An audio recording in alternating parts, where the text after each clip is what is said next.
ನಮಸ್ಕಾರ ಎಲ್ರಿಗೂ ಹವ್ಯಕ ಪಾಕಶಾಲೆಗೆ ಸ್ವಾಗತ. ಇವತ್ತು ಮಾವಿನಕಾಯಿಯನ್ನು ಬಳಸಿಬಿಟ್ಟು ಹಸಿ ಉಪ್ಪಿನಕಾಯಿಯನ್ನು ಯಾವ ಥರ ಮಾಡೋದು ಅಂತ ತೋರಿಸ್ತಾ ಇದ್ದೀನಿ. ಇದನ್ನು 3ರಿಂದ 4 ತಿಂಗಳುಗಳ ಕಾಲ ಹಾಗೆಯೇ ಕೆಡದಂತೆ ಇಟ್ಕೊಂಡು ಉಪಯೋಗ ಮಾಡ್ಕೊಳ್ಬೋದು. ಬನ್ನಿ ಇವತ್ತಿನ ರೆಸಿಪಿಯನ್ನು ಸ್ಟಾರ್ಟ್ ಮಾಡೋಣ. ಮಾವಿನಕಾಯಿಂದ ಹಸಿ ಉಪ್ಪಿನಕಾಯಿಯನ್ನು ಯಾವ ಥರ ಮಾಡೋದು ಅಂತ ನೋಡ್ಕೊಂಡು ಬರೋಣ. ಇದಕ್ಕಾಗಿ ನಾನು ಹಿತ್ತಲಲ್ಲಿ ಬೆಳೆದಿರುವಂತಹ ಒಂದು 15ರಿಂದ 20 ಆಗುವಷ್ಟು ಮಾವಿನಕಾಯಿಯನ್ನು ತಗೊಂಡಿದ್ದೀನಿ. ಆದಷ್ಟು ತುಂಬ ಹುಳಿ ಇರುವಂತಹ ಮಾವಿನಕಾಯಿಯನ್ನು ತಗೊಂಡ್ರೆ ಉಪ್ಪಿನಕಾಯಿ ಕೂಡ ತುಂಬಾ ಚೆನ್ನಾಗಿ ಬರುತ್ತೆ. ತುಂಬಾ ಫ್ರೆಶ್ ಆದ ಮಾವಿನಕಾಯಿ ನೋಡ್ತಾ ಇರ್ಬೋದು ನೀವೀಗ.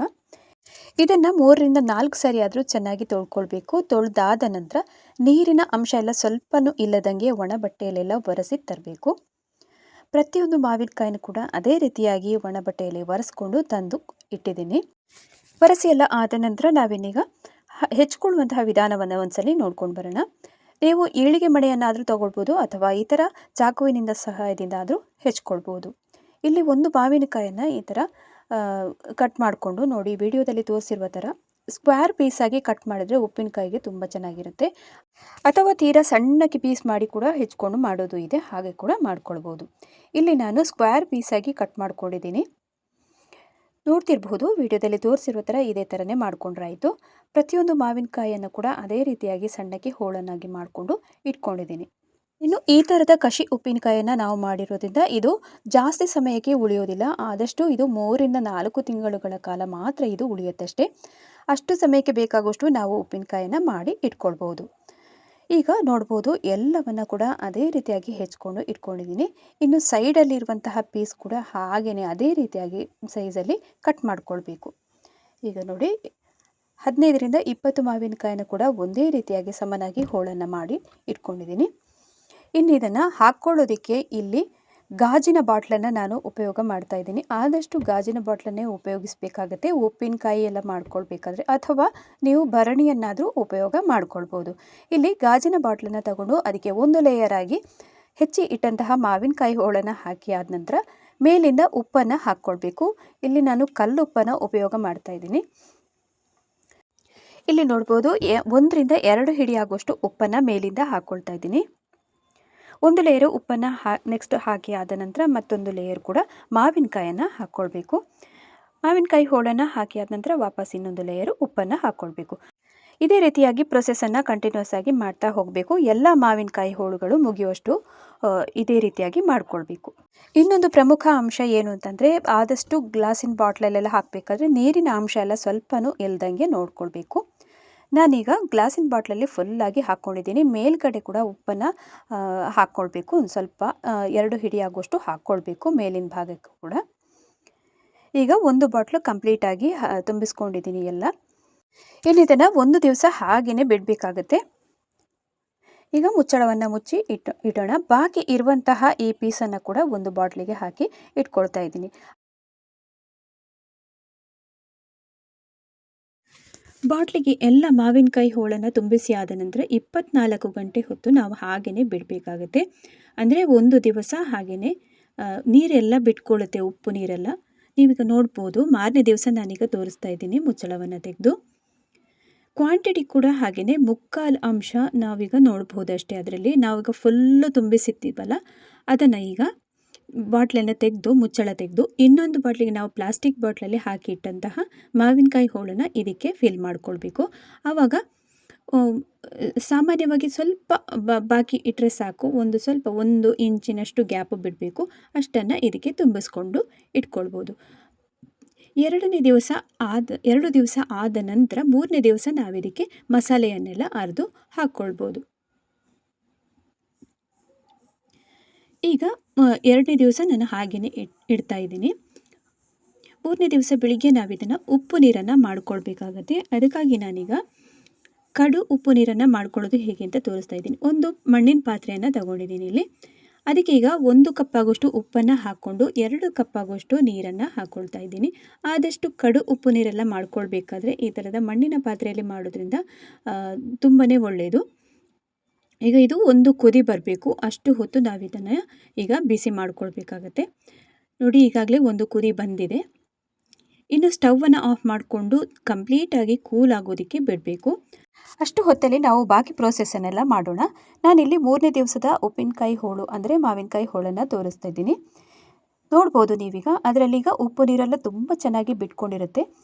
ಇನ್ನು ಮಾವಿನಕಾಯಿ ಹೋಳನ್ನು ಉಪ್ಪು ನೀರಿಂದ ಸಪ್ರೇಟಾಗಿ ಮಾಡ್ಕೊಳ್ಬೇಕು. ಅದಕ್ಕಾಗಿ ಒಂದು ಸ್ಟ್ರೈನರನ್ನು ತಗೊಂಡಿದ್ದೀನಿ. ಅದರಲ್ಲಿ ಈಗ ನಾವೀಗ ಮಾವಿನಕಾಯಿ ಹೋಳನ್ನು ಉಪ್ಪು ನೀರಿಂದ ಸಪ್ರೇಟಾಗಿ ಮಾಡ್ಕೊಳ್ಳೋಣ. ಈ ಥರ ಶೋಧಿಸ್ಕೊಳ್ಬೇಕು. ಎಲ್ಲ ಮಾವಿನಕಾಯಿ ಹೋಳನ್ನು ಒಟ್ಟಿಗೆ ಹಾಕ್ಕೊಂಡಿದ್ದೀನಿ ಒಮ್ಮೆಲೆ. ಇನ್ನು ಈ ಶೋಧಿಸಿ ಇಟ್ಟಂತಹ ಉಪ್ಪು ನೀರನ್ನು ನಾವು ಮಸಾಲೆ ರುಬ್ಕೊಳ್ಬೇಕಾದ್ರೆ ಹಾಕ್ಕೊಳ್ಳೋದಕ್ಕಿದೆ. ಅದಕ್ಕೋಸ್ಕರ ಸೈಡಲ್ಲಿ ಇಟ್ಕೊಂಡಿರಬೇಕು.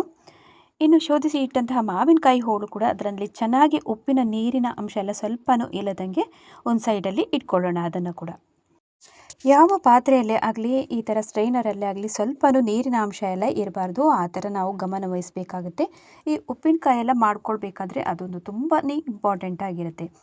ಇನ್ನು ಉಪ್ಪಿನಕಾಯಿ ಎಲ್ಲ ಮಾಡ್ಕೊಳ್ಬೇಕಾದ್ರೆ ಮೇಯ್ನಾಗಿ ನಮಗೆ ಸಾಸಿವೆ ಮತ್ತು ಮೆಣಸನ್ನು ಈಗ ವೆಯ್ಟಲ್ಲಿ ನೋಡ್ಕೊಳ್ಬೇಕು. ನಾನಿಲ್ಲಿ ಸ್ಕೇಲನ್ನು ತಗೊಂಡಿದ್ದೀನಿ. ಈಗ 200 ಗ್ರಾಮ್ಸ್ ಆಗುವಷ್ಟು ನಾನು ಸಾಸಿವೆಯನ್ನು ತಗೊಂಡಿದ್ದೀನಿ. ಅಷ್ಟೇ ಪ್ರಮಾಣದಲ್ಲಿ ಮೆಣಸನ್ನು ಕೂಡ ಹಾಕ್ಕೊಳ್ತಾ ಇದ್ದೀನಿ. ಇವತ್ತು ಸಮ ಪ್ರಮಾಣದಲ್ಲಿ ಇಲ್ಲಿ ಹಾಕಿ ಮಾಡೋದು ಹೇಗೆ ಅಂತ ತೋರಿಸ್ತಾ ಇದ್ದೀನಿ. ಮೆಣಸು ಮತ್ತು ಸಾಸಿವೆ 200 ಗ್ರಾಮ್ಸ್ ಆಗುವಷ್ಟು ಮೆಣಸನ್ನು ಕೂಡ ತಗೊಂಡಿದ್ದೀನಿ. ಇದು ಊರ ಮೆಣಸು ಅಂತ ನಮ್ಮ ಊರಲ್ಲೆಲ್ಲ ಕರೀತಾರೆ. ಇದನ್ನು 2 ದಿವಸಗಳ ಕಾಲ ಬಿಸಿಲಲ್ಲಿ ಒಣಗಿಸಿದ್ದೀನಿ. ಸ್ವಲ್ಪ ಇದನ್ನು ಡ್ರೈ ಆಗೋದಕ್ಕೆ ಬಿಡಬೇಕು.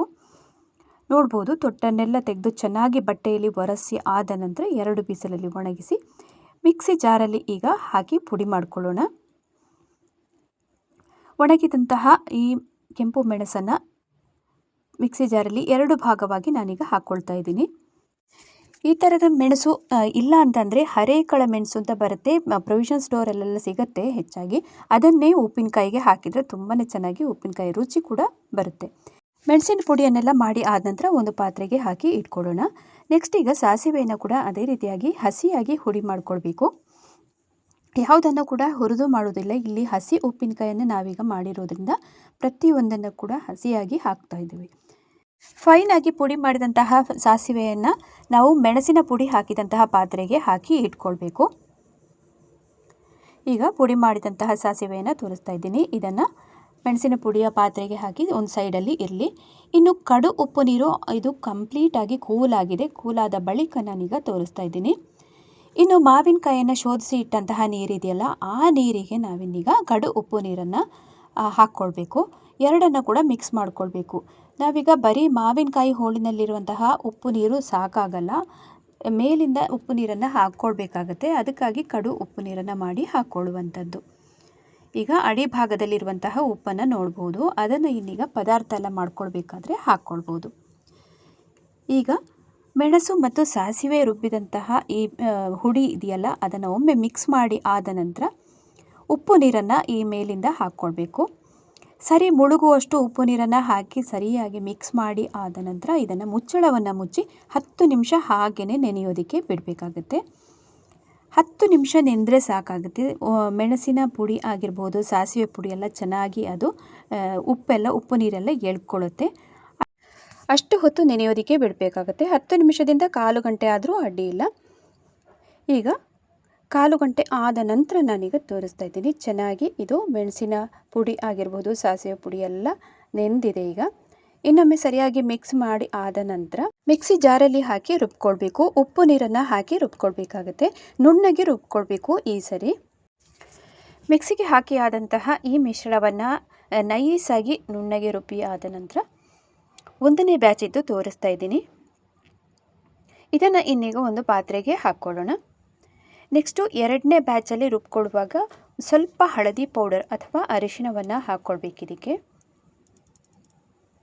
ಈಗ 2ನೇ ಬ್ಯಾಚಿಗೆ ನಾನೀಗ ರುಬ್ಕೊಳ್ಳೋದಕ್ಕೆ ಹಾಕ್ತಾಯಿದ್ದೀನಿ. ಇದಕ್ಕೆ ಈಗ 2 ಸ್ಪೂನ್ ಆಗುವಷ್ಟು ಅರಿಶಿಣವನ್ನು ಹಾಕ್ತಾಯಿದ್ದೀನಿ, ಅರಿಶಿಣ ಪುಡಿಯನ್ನು. ಇನ್ನು ರುಬ್ಕೊಳ್ಳೋದಕ್ಕೆ ಸ್ವಲ್ಪ ಉಪ್ಪು ನೀರನ್ನು ಇಲ್ಲಿ ಆ್ಯಡ್ ಮಾಡ್ಕೊಳ್ತಾ ಇದ್ದೀನಿ.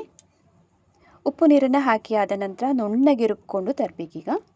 2ನೇ ಬಾರಿಗೆ ಕೂಡ ರುಬ್ಬಿದಂತಹ ಮಿಶ್ರಣವನ್ನು ಅದೇ ಪಾತ್ರೆಗೆ ಹಾಕ್ಕೊಂಡು ಇಟ್ಕೊಳ್ಳೋಣ. 2 ಬ್ಯಾಚಲ್ಲಿ ಆಗಿ ಮಸಾಲೆಯನ್ನು ರುಬ್ಕೊಂಡಿದ್ದಾಯಿತು. ಇನ್ನು ಇದನ್ನು ಚೆನ್ನಾಗಿ ಮಿಕ್ಸ್ ಮಾಡ್ಕೊಳ್ಬೇಕು.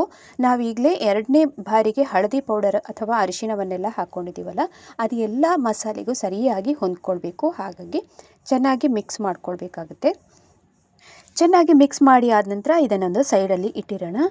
ನೆಕ್ಸ್ಟ್ ಈಗ ಮಾವಿನಕಾಯಿ ಹೋಳನ್ನು ಇನ್ನೊಂದು ಪಾತ್ರೆಗೆ ಹಾಕ್ಕೊಂಡು ನಾವು ಈ ಮಸಾಲೆ ರುಬ್ಬಿಟ್ಟಂತಹ ಮಸಾಲೆಯನ್ನು ಅದಕ್ಕೆ ಹಾಕ್ಕೊಳ್ಬೇಕಾಗುತ್ತೆ.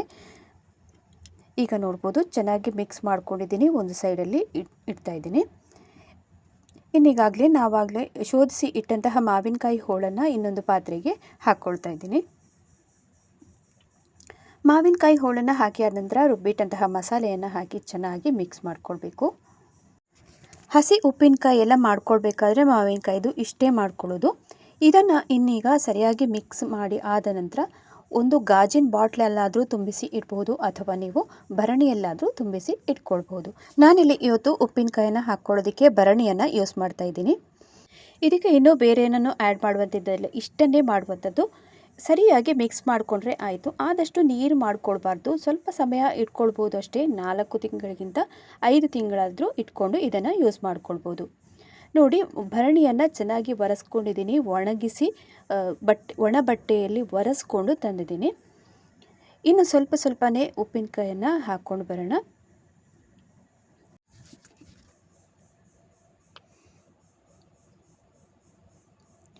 ಇನ್ನು ಮಿಡಿ ಉಪ್ಪಿನಕಾಯನ್ನು ಕೂಡ ಇದೇ ರೀತಿಯಾಗಿ ಹಾಕ್ಕೊಳ್ಳುವಂಥದ್ದು. ಅದನ್ನು ವರ್ಷಾನುಗಟ್ಟಲೆ ಸ್ಟೋರ್ ಮಾಡಿ ಕೂಡ ಇಟ್ಕೊಳ್ಬೋದು. ಬಟ್ ಇದು ನಿಮಗೆ ತಕ್ಷಣಕ್ಕೆ ತಿನ್ನೋದಕ್ಕೆ ಕೂಡ ಬರೋದಿಲ್ಲ. ಈ ಥರದ ಹಸಿ ಉಪ್ಪಿನಕಾಯನ್ನು ಒಂದು 2 ವಾರ ಆದರೂ ಹಾಗೆಯೇ ಬಿಡಬೇಕಾಗತ್ತೆ.